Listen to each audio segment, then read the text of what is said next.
Patrice Vercher, bonjour. Bonjour. Vous êtes député, vous êtes aussi président du groupe des élus républicains au Conseil régional. Comme député, vous êtes un des deux seuls survivants dans le Rhône qui a résisté à la vague macroniste. Alors, je voudrais d'abord savoir, Patrice Vercher, quand vous voyez que le gouvernement supprime l'ISF, renonce aux emplois aidés, veut remettre de l'ordre dans nos finances et réussit même à prendre des mesures pour que notre législation soit mieux adaptée pour lutter contre le terrorisme, vous n'avez pas envie de le soutenir parfois? Bien non, pas du tout, parce qu'il y a beaucoup de communication.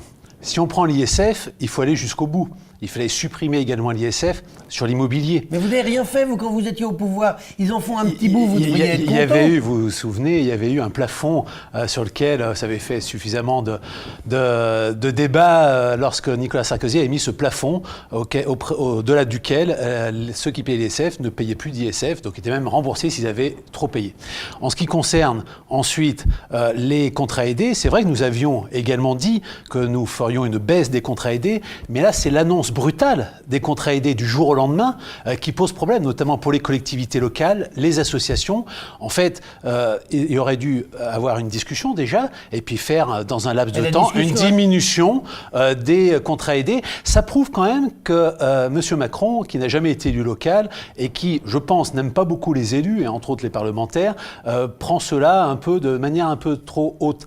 En ce qui concerne la fin de l'état d'urgence et la loi sur la sécurité intérieure, portée par Gérard Collomb, c'est une loi qui protège moins les Français que l'état d'urgence. Il faut le savoir, d'ailleurs, à tel point que Gérard Collomb l'a reconnu, puisqu'il a dit s'il y a un attentat majeur, on remettra l'état d'urgence. Patrice Vercher, si je comprends bien, vous voulez qu'on reste perpétuellement dans l'état d'urgence? Non, mais quand on vous annonce une loi de sécurité intérieure et qu'on vous dit qu'en effet, il manque un certain nombre de législations, notamment d'un point de vue justice, pour aller plus loin et que ça viendra plus tard, eh bien moi je dis qu'on aurait dû prendre un an de plus et puis discuter de textes et que les textes judiciaires qui permettent l'emprisonnement notamment ou l'expulsion d'ailleurs des étrangers en situation irrégulière et qui ont commis des actes ou qui sont prêts à passer aux actes soient expulsés. C'est un exemple concret. On aurait pu aller plus loin. Il y a eu une commande politique de la part d'Emmanuel Macron. Gérard Collomb l'a appliquée, mais je pense que c'est une erreur majeure pour notre pays. Patrice Vercher, un an de plus pour la loi sur la sécurité. Vous vouliez sur les emplois aidés prendre le temps, vous vouliez sur l'ISF, je ne sais quoi. Vous n'auriez rien fait si vous aviez été élu. Vous auriez dit on va attendre. Pas du tout. Sur l'état d'urgence, si je reprends l'état d'urgence, il fallait faire déjà certains textes avant de terminer l'état d'urgence. Pour l'instant, il n'y en a qu'un qui est pris. Il a été annoncé d'autres textes pour améliorer la législation en temps, classique, même si nous sommes en temps de guerre. Donc là-dessus, on n'a pas assez pris de temps. Il fallait renouveler au moins 6 mois l'état d'urgence, prendre le temps de faire les lois nécessaires à la lutte contre l'islamisme radical, contre le djihadiste. Et puis ensuite, en ce qui concerne les contrats aidés, oui, c'était sur un an, une diminution. Ce que nous avions promis, vous savez, monsieur Macron nous annonce une baisse dans son programme de 120 000 fonctionnaires. Cette année, il va en diminuer, je crois, à peine 500. À cette allure-là, comme ça a été rappelé d'ailleurs par Laurent Wauquiez, il faudra quand même presque plusieurs siècles pour pouvoir aboutir aux 120 000 emplois en moins dans la fonction publique. Alors la fonction publique d'État n'est pas touchée. Par contre, on enfonce le clou sur les collectivités locales qui sont, a priori, les mal-aimés d'Emmanuel Macron. Les collectivités locales qui sont celles qui quand même ont le plus embauché dans les 15 dernières années et qui ont augmenté leurs effectifs. Alors, c'est pas faux, mais c'est pas vrai non plus. Ah, vas-y.